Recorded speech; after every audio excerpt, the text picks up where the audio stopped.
He watched quietly, and it seems he fell in love with me. My goodness, how lovely. Roenna's voice, tense with anxiety since the start, brightened with a note of genuine warmth. During his trip to the south, he said he thought of me often. Marin's voice dropped, as though the confession cost her. He said he missed me.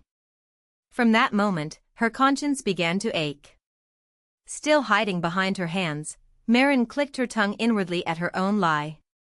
She wasn't some legendary beauty who could make a duke fall helplessly in love. Besides, he was blind. He had never even seen her face. Ah, how romantic. Why yes. That's right. Marin was grateful her palms concealed her sour expression. The word romantic did not suit the Duke in the slightest. Marin. At the gentle sound of her mother's voice, Marin hesitantly lowered her hands. Roenna clasped her daughter's fingers tightly. Her gaze was warm, searching. Do you love His Grace?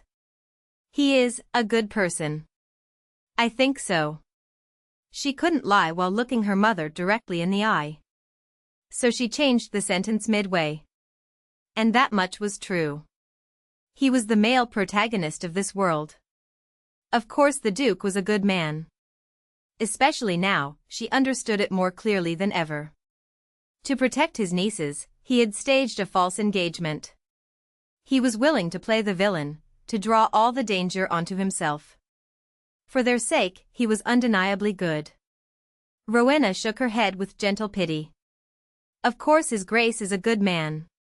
That's not what I'm asking. Her voice softened further. I'm asking about your feelings. Instead of answering, Marin let her gaze drift around the room. Warm. Cozy. Expensive furniture. Clean linens. Fresh flowers on the nightstand. And her mother, healthy. Mama, I like it here. She turned back. Don't you? I could leave this place at any moment and live somewhere else. Roenna's meaning was clear. Choose without regard for me. Don't let me be your burden. Did Mama marry Papa for love? Of course I did. A tender smile crossed Roenna's face, softening the lines of illness.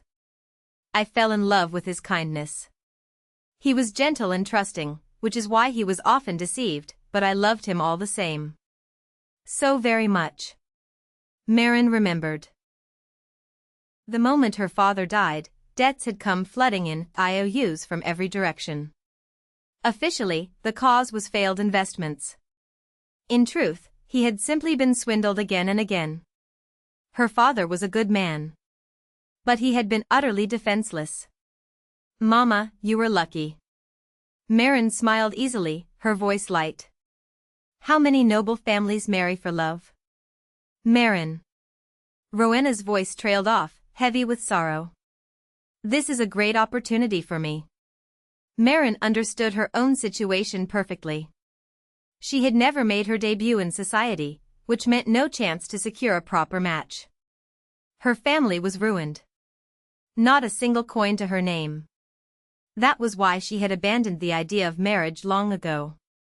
Her goal was simple: live with her mother, keep her safe, and find what happiness she could. The sham engagement would end in a few months. But it would be a new experience, and that was enough. As a bonus, hundreds of gold coins. Roenna, unable to deny the reality before her, gazed at her daughter with quiet sadness. So you will allow it? Marin leaned playfully against her mother's shoulder. Do as you wish. Roenna's hand rose to stroke her cheek, gentle, warm. Yes. Marin closed her eyes, her voice dropping to a whisper. I'll try. It sounded less like an answer and more like a promise she was making to herself. Butler Seabass and head maid Page stood before the Duke's office door, exchanging bewildered glances. Orders were typically relayed through Olive. It was exceedingly rare for the Duke to summon them both, and rarer still at such an early hour. Come in. Seabass, holding a candle, pushed open the door. Page followed carefully behind. As they approached the Duke's desk, they noticed Marin standing beside him, her face taut with tension. "Your Grace, how did you rest?" Seabass and Page greeted him in hushed voices, as always. "From now on, speak in a normal voice." The Duke's tone was calm, almost casual. "I've been feeling considerably better lately." Seabass's voice trembled with barely contained joy.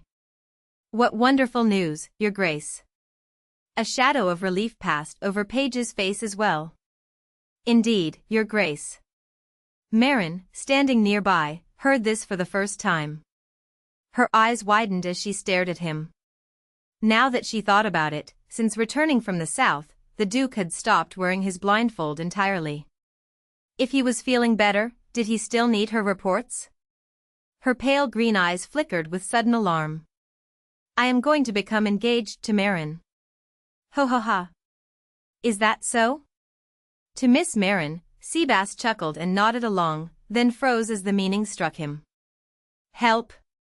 Page, beside him, stood rooted to the spot. Lost in her spiraling worries about dismissal, Marin's jaw dropped. She hadn't expected the Duke to speak her name so naturally, so easily. This was the second shock, after being called bride. Head maid. Seabass seized Page's arm, unable to contain himself. "You heard that too, didn't you? His Grace's engagement." "Pinch me. Convince me I heard correctly." He thrust his powerful hand toward her. Page, still dazed, blinked, then seemed to return to herself at the sound of his voice. "Marin has something to say." Both sets of eyes turned to her at once. Quickly composing herself, Marin dipped into a slight bow. "I am Marin, of the House of Viscount Chauvins. Due to circumstances beyond my control, I have been deceiving you all until now." She straightened. "Please forgive me. And no, Miss Marin, I mean, my lady." Seabass waved his hands in alarm. "Please, there's no need to apologize." He had already suspected she was noble, this merely confirmed it. Page, who had known nothing, recovered with admirable speed. She inclined her head in a polished, formal bow. "Congratulations to you both on your engagement." "Your Grace." Seabass's voice cracked. He quickly turned his face toward the ceiling, blinking rapidly. "The engagement. Ahem, congratulations." He had served the Duke for so many years. The emotion was too much to contain. "Mr. Butler." Marin's conscience didn't merely prick, it ached at the sight of his genuine joy.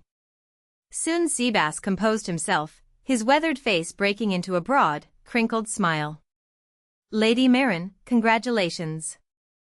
And please, from now on, speak more freely with us." "All right." Marin forced the most natural smile she could manage. "I'll do that. By mutual agreement, we will forego an engagement." Ceremony. The Duke's voice cut cleanly through the warmth in the room. "Instead, we will hold a celebratory reception in 1 month to announce it to the nobility. Begin preparations." Marin nodded quietly.